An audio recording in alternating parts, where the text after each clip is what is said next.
50 होके एकदम होके अब इनकी एसेट में दिखता है। 2019 का आप देखिए और 2024 में देखिए 100% से 700%, इतना इजाफा तो आम जनता की इनकम में होता है। जिस दिन साहब ने वर्षा बंगला छोड़ा था, वहाँ पे एक कोई ऐसा घर नहीं होगा जिसमें आंसू नहीं बहाया होगा। पूरा देश इस इलेक्शन को देख रहा है, पूरा महाराष्ट्र तो इसमें इन्वॉल्व है ही, और ये आने वाले समय में इस प्रजातंत्र और संविधान किस तरीके से आगे लेकर जाना है, मजबूत करना है, ये उसकी लड़ाई ज़्यादा है। 22 साल आप सत्ता में हैं, तब आपको लड़की बहन याद नहीं आई। जब से इनकी सरकार बनी 2.5 साल से मॅग्नेटिक महाराष्ट्र नहीं हुआ। शिवसेना युबीटीच्या नेत्या आणि खासदार प्रियांका चतुर्वेदी आता आपल्या सोबत आहेत। मॅडम, स्वागत तुमचं नवशक्तीमध्ये। थँक्यू। आता बंडखोरी नंतरची ही पहिली विधानसभा निवडणूक आहे। किती वेगळी आणि किती महत्त्वाची ही निवडणूक आहे शिवसेना पक्षासाठी? आमचा पक्षासाठी तो इम्पॉर्टंट आहे, पण हे महाराष्ट्रासाठी आणि भारतवर्ष मध्ये कॉन्स्टिट्यूशन, आमचं संविधान, आमचा प्रजातंत्र असं रहणार कि नहीं रहणार, हाँ साठी ये दिस इज़ इम्पॉर्टेंट। और मैं इसलिए बोल रही हूँ दिस इज़ इम्पॉर्टेंट क्योंकि आपने देखा कि सुप्रीम कोर्ट में जब हमने ये लड़ाई लड़ी, हम जब सुप्रीम कोर्ट गए, सुप्रीम कोर्ट ने बाकायदा कहा जो हुआ गलत हुआ। ठीक है, समय लगा, पर अभी भी हम वो लड़ाई लड़ रहे हैं सुप्रीम कोर्ट में। तो महत्वचा इसलिए है क्योंकि महत्व अब जनता की अदालत निर्णय लेगी कि जो हुआ, बंडखोरी जो हुई, वो सही थी या गलत थी। 2 राज्य स्तर की पार्टियों को तो आपने तोड़ा, एक फाउंडर मेंबर एनसीपी के आपने उनसे सिंबल लेकर, उनका पार्टी नाम लेकर आपने दूसरे पक्ष को दे दिया। वो लड़ाई हम लोग दोनों पार्टी इलेक्शन कमीशन की लड़ाई लड़ रहे हैं सुप्रीम कोर्ट में, जिसका निर्णय मैं उम्मीद करती हूँ, हमें उम्मीद थी कि इलेक्शन से पहले आ जाएगा, होपफुली 30 साल में तो आ ही जाएगा कि जैसे आने वाले समय। और इसलिए इम्पोर्टेंट था कि कहीं दूसरे राज्य में इस मॉडल को अपनाया ना जाए, पर खैर हुआ है। पूरा देश इस इलेक्शन को देख रहा है, पूरा महाराष्ट्र तो इसमें इन्वॉल्व है ही, और ये आने वाले समय में इस प्रजातंत्र और संविधान किस तरीके से आगे लेकर जाना है, मजबूत करना है, ये उसकी लड़ाई ज़्यादा है। तो हमारे लिए तो इट इज़ इम्पॉर्टंट, महत्त्वाची आहे, पण महाराष्ट्रासाठी पण this is important, for Maharashtra also it's important. आपण जर बोललो निवडणुकीच्या मुद्द्यांबद्दल, तर सगळ्यात महत्त्वाचा मुद्दा येतोय तो लाडकी बहीण योजनेचा। तुम्हाला ही जी योजना आहे ही प्रॅक्टिकल वाटते का? तो प्रैक्टिकल है, क्योंकि अगर आप महाराष्ट्र में देखेंगे इतनी बेरोजगारी, लाड़की बहन से ज़्यादा, मैं लाड़की बहन प्रैक्टिकल नहीं है जो इंट्रोड्यूस किया है। जो वेलफेयर मेजर है, वेलफेयर मेजर जो होता है खास करके उस समय पे दिया जाता है जब आप बेरोजगारी देख रहे हैं, जब आप देख रहे हैं महंगाई बहुत बढ़ गई है, जब आप देख रहे हैं कि महिलाओं के सामने और कोई व्यवस्था नहीं है, कोई चारा नहीं है, और घर में खाना नहीं आ पाता है। तो इसलिए ऐसी योजनाएं बनती हैं, हर राज्य में बनती हैं। पर महाराष्ट्र में कब शुरू हुई लाड़की बहन और किस तरीके से चालू हुई, वो मुझे लगता है कि उसको सोचा नहीं गया था। वो इसलिए हुआ क्योंकि लोकसभा के चुनाव हारे, आता विधानसभा चुनाव येणार आहे, तर आम्ही काय योजना घेऊ शकताय आणि महिलांना टार्गेट करू शकताय, तो उन्होंने ये 1,500 रुपये का निकाला। सोचा नहीं, कोई फिल्टर नहीं है, कोई बैलेंस चेक्स एंड बैलेंसेस नहीं है। और आपने यहाँ तक भी कहा, आपके नेताओं ने ये तक कहा कि अगर आप हमें वोट नहीं करते, हम 1,500 रुपये आपसे वापस ले लेंगे। तो अगर इस मंशा से ये बनी है पॉलिसी कि हमें महिलाओं का वोट मिलेगा, तो वो महिलाएं समझ रही हैं कि 2.5 साल आप सत्ता में हैं, तब आपको लड़की बहन याद नहीं आई, पर अब आपको लड़की बहन याद आ रही है। अब रही बात 1,500 रुपये, 1,500 रुपये, महंगाई कितनी आसमान छू रही है, बेरोजगारी आसमान छू रही है। बेरोजगारी क्यों हो रही है महाराष्ट्र में? आज तक इतनी स्तर पर बेरोजगारी नहीं थी। आप हमारी इंडस्ट्रीज दूसरे राज्यों में लेकर जाते हैं, जो रोजगार यहाँ पे बनने चाहिए थे दूसरे राज्यों में बन रहे हैं। हमारी महिलाओं के साथ इन्फ्लेशन को लेकर आप कोई रोकथाम नहीं कर रहे हैं। इसलिए हमने वादा किया है कि हम जो फूड एसेंशियल आइटम्स होते हैं उस पर हम कैप लगाएंगे, किसानों की भी आमदनी में कुछ कम ना हो, और हमारी घरों में भी अच्छा पौष्टिक आहार मिले, वो हम चाहते हैं। तो वो हम काम करेंगे। तो ये बगैर सोचे समझे इन्होंने किया है, वोट के लिए किया है, ना कि लाड़की बहन की सोच के लिए। तुम्ही पण महालक्ष्मी योजना ही आहे जाहीर केली आहे, 1,500च्या ऐवजी 3,000 तुम्ही देणार आहेत। एक राज्यावरचं एक वाढतं कर्ज आहे, जवळपास 7.5 लाख कोटी आता कर्ज झालंय। हे कर्ज वाढत असताना अशा योजना जाहीर करणं किंवा अशा पद्धतीने आणणं तुम्हाला किती हे ठीक वाटतं? म्हणजे काय गरज वाटते? महत्त्वपूर्ण योजना आहे, मी तुम्हाला हे सांगितलं आहे, कशाला आहे हे पण मी तुम्हाला सांगितलं आहे। पण अशा आहे ना की कसं आणणार पैसे? हाँ पैसे कैसे आएंगे, ये सबसे बड़ा सवाल है। जब से इनकी सरकार बनी 2.5 साल से मैग्नेटिक महाराष्ट्र नहीं हुआ। मैग्नेटिक महाराष्ट्र क्या था?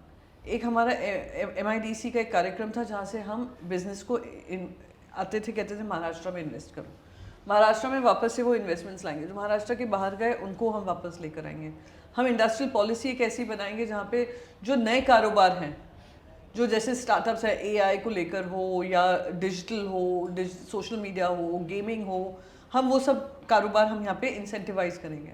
दूसरी चीज़ है कि हमने, अगर आपने देखा होगा, जब उद्धव जी मुख्यमंत्री थे, कोविड का काल पड़ा था, सबने कहा कि सब जगह बेरोजगारी बढ़ रही है।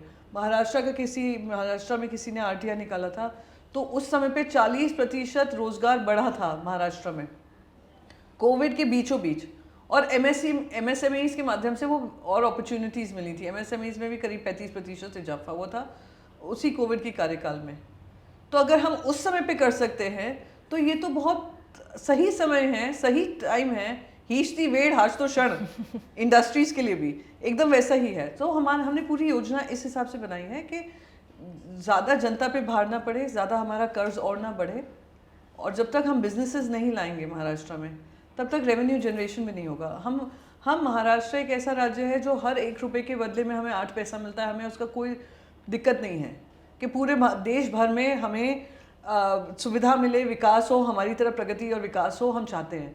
पर अगर आप जान के दिल्ली से ये ऑर्डर आता है कि IFSC हमारे राज्य से ले जाओ, डायमंड इंडस्ट्री ले जाओ, टाटा एबस ले जाओ, आप वेदांता फॉक्स को ले जाओ। आपको पता है टाटा एबस का उद्घाटन कब हुआ? जिस दिन महाराष्ट्र में चुनाव घोषित किए। किसने किया? प्रधानमंत्री ने किया। एक प्रधानमंत्री क्या सिर्फ गुजरात के हैं कि पूरे देश के हैं? वेदांता फॉक्सकॉन जो रातों रात लेकर गए, वेदांता फॉक्सकॉन का प्रकल्प में कोई भी इन्वेस्टर नहीं आया क्योंकि वो गुजरात चला गया। वो आइडिया उन्होंने छोड़ दिया। आप जो सोचिए, जो इन्वेस्टमेंट महाराष्ट्र में आ सकता था, महाराष्ट्र में रोजगार बना सकता था, देश की उन्नति कर सकता था, अपनी जिद के लिए आपने दूसरे राज्य में लेकर गए। सो ये सारी चीज़ें हैं जो हम वाइप आउट करेंगे। एंड मोस्ट इम्पॉर्टंट तुम्हारा मी सांगत इच्छुकता है कि ये जो प्रचार कर रहे हैं, करीब 10-20 हज़ार करोड़ का तो इनका सिर्फ प्रचार है।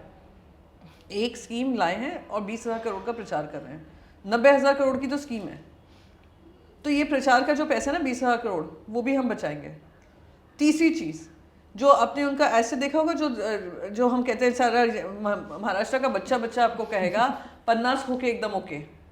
वो 50 होके एकदम ओके अब इनकी एसेट में दिखता है। 2019 का आप देखिए और 2024 में देखिए, 100% से 700%।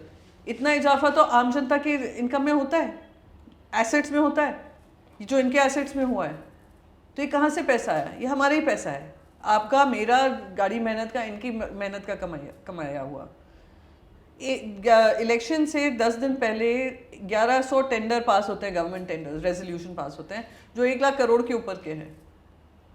फिनेंस सेक्रेटरी कहते हैं ये बहुत ज़्यादा है, ये और हमारे लिए तकलीफ करेगा। कोई फ़र्क नहीं। लैंड बगैर टेंडर के दे दी जाती है MLAs को। कोऑपरेटिव बैंक्स की लोन कर्ज माफ़ी हो जाती है। कोऑपरेटिव बैंक्स क्या आप कर रहे हैं? हमारा किसान त्रस्त से आप उनको नहीं दिखाई दे रहा, हमारे आम जनता गरीब होती जा रही, वो आपको नहीं दिखाई दे रहा है। तो ऐसे लोगों से ये अगर आप कहेंगे कि 3,000 हम कहाँ से लाएंगे, मैंने आपको तो पूरा रोड मैप बता दिया है कैसे आएंगे। आता महाविकास आघाडीचा मुख्यमंत्री पदाचा चेहरा हा समोर आणायला हवा होता असं उद्धव ठाकरेंनी म्हटलं होतं। अचानक ते मागे पडलं। पण तुम्ही पक्षाच्या नेत्या म्हणून तुम्हाला असं वाटतं की ज्या पद्धतीने उद्धव ठाकरे त्या पदावरून पायउतार झाले किंवा त्यांना व्हावं लागलं, तर उद्धव ठाकरेंनी पुन्हा मुख्यमंत्री झालं पाहिजे? हाँ, और हे सिर्फ हे माझा विचार नाही आहे, सगळ्यांचा विचार असाही आहे। आता सगळे सर्वे, अगर आप सर्वे देखेंगे, सारे सर्वे ये कहते हैं, एकनाथ शिंदे हो, देवेंद्र फडणवीस हो, बाकी सारे लीडर्स हो, आज महाराष्ट्र की जनता के बीच में ये सर्वे होता है और महाराष्ट्र की जनता फिर से उनको वापस देखना चाहती है। जिस दिन साहब ने वर्षा बंगला छोड़ा था, वहाँ पे एक कोई ऐसा घर नहीं होगा जिसमें आंसू नहीं बहाया होगा। ये जुड़ाव था, कुटुंब प्रमुख बन गए थे वो, ये प्रेम बन गया था 2 साल में। जब वो आते थे, कोविड के समय पे बात करते थे, वो सबको लेकर बात करते थे। एक बड़े भाई एक कुटुंब का सीनियर मोस्ट बात कर रहा है और लोग उनकी सुनते थे, पर जब उसने रात को उन्होंने वर्षा बंगला छोड़ा और वापस मातोश्री आए थे, तो हर घर में मैंने तो इतने ही सुने थे कि महिलाओं ने मुझे फ़ोन करके कहा कि आज हमने खाना भी नहीं खाया है, हम इतने दुखे हैं। तो यानी जिनके इतना प्यार का संबंध हो, विश्वास का संबंध हो, इसलिए मैं मानती हूँ कि पार्टी की होने के नाते मैं तो चाहूँगी कि मेरे नेता मुख्यमंत्री बने, पर अगर जनता का भी अपार प्रेम उन्हीं के लिए है तो उसका सम्मान हम सब करेंगे. और म्हणजे याच्यामध्ये जर आपण अजून बघायला गेलं तर दुसरा एक, आता तुम्ही सगळ्यात जास्त प्रचार करताय तो मुंबईमध्ये, सगळ्यात महत्त्वाची चर्चा झाली ती माहीम मतदारसंघाची. माहीममध्ये अमित ठाकरे पहिल्यांदा निवडणूक लढवत आहेत. आदित्य ठाकरेंनी 2019ला लढवलेली होती, पण त्यावेळेला राज ठाकरे यांनी त्यांच्या विरुद्ध उमेदवार दिलेला नव्हता. आत्ता मात्र उद्धव ठाकरे ते फेवर रिटर्न करतील किंवा उद्धव ठाकरे परत तेच एक ट्रेडिशन पुढे नेतील असं लोकांना वाटत होतं, परंतु तसं झालेलं दिसत नाही. तर तुम्हाला काय वाटतं की काय याच्या मागे कारण आहे? आता 2019ची परिस्थिती वेगळी होती आणि आजची परिस्थिती वेगळी आहे. आणि 2019मध्ये आम्ही कोणापासी गए नहीं थे कि हम जाएं और हम उनसे कहें कि आप प्लीज़ अपने कैंडिडेट को वापस लीजिए. उन्होंने अपने खुद के स्पीचेस में भी कहा है कि मुझे किसी ने कहा नहीं था, मैं चाहता था मैं नहीं दूँ उम्मीदवार, राइट. So respect that.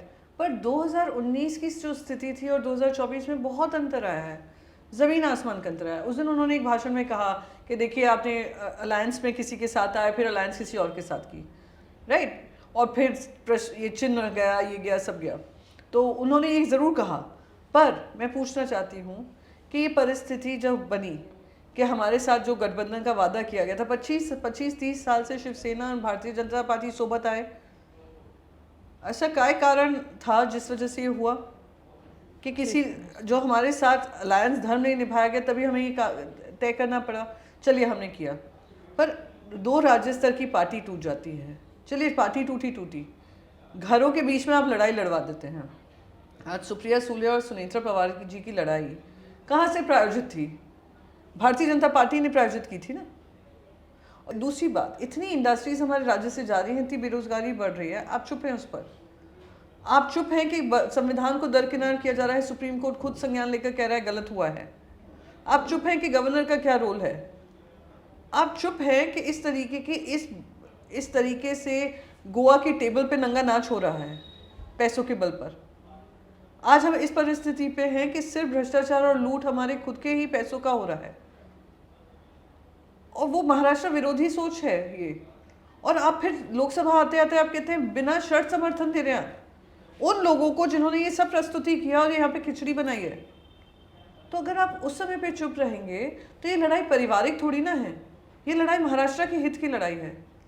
जो महाराष्ट्र के हित में है वो महाविकास आघाड़ी के साथ आवाज़ उठा रहा है, जो संविधान के साथ है वो आवाज़ उठा रहा है, जो प्रजातंत्र के साथ है वो आवाज़ उठा रहा है, जो हित के खिलाफ है वो बिना शर्त समर्थन देकर उनके साथ खड़े हुए हैं. तो ये परिस्थिति अब ये नहीं है कि हम कौन सा उम्मीदवार खड़े कर रहे हैं, क्यों कर रहे हैं. परिस्थिति ये है कि महाराष्ट्र के हित की लड़ाई हमें लड़ना, हर एक सीट हमारे लिए ज़रूरी है. तुम्हाला किती वाटतं किती जागा तुमच्या येऊ शकतील असं तुम्हाला अंदाज येतोय? एक्झिट पोल्स तर नाही आहे आणि हे सगळे एक्झिट पोल चुकीचे झाले आहेत.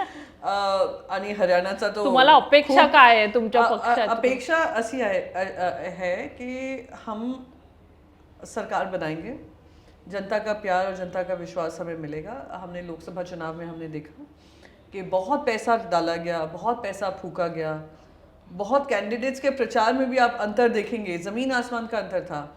ना हमारे पास पैसे थे, ना हमारे पास पार्टी चिन्ह था, ना पार्टी का नाम था, सब कुछ हमारा नया था. फिर भी हमारे पास 6 MPs रह गए थे, 6 से हम 9 हो गए. 23 सीट भारतीय जनता पार्टी की थी, 23 से वो लोग 9 पे गिर गए. इतना पैसा खर्च करने के बावजूद, और इतना अच्छा काम कर रहे थे, तो 9 पे जनता ने क्यों डाला? ये जो 13 लोग का गुट गया था मिंडे सेना का, 13 में से कितने चुनकर आए? 7. तो आप उसी से समझ सकते हैं कि जनता का प्यार, कि आप कितना भी पैसा डाल दें, जनता वो करेगी जो उनके हित में होगा, महाराष्ट्र के हित में होगा. इसलिए मैं जानती हूँ हमारी सरकार बनेगी, जनता हमें प्यार देगी, विश्वास जताएगी, और हम सब मिलकर महाराष्ट्र की लड़ाई लड़ेंगे. खूप खूप धन्यवाद आमच्याशी बोलल्याबद्दल. Thank you so much.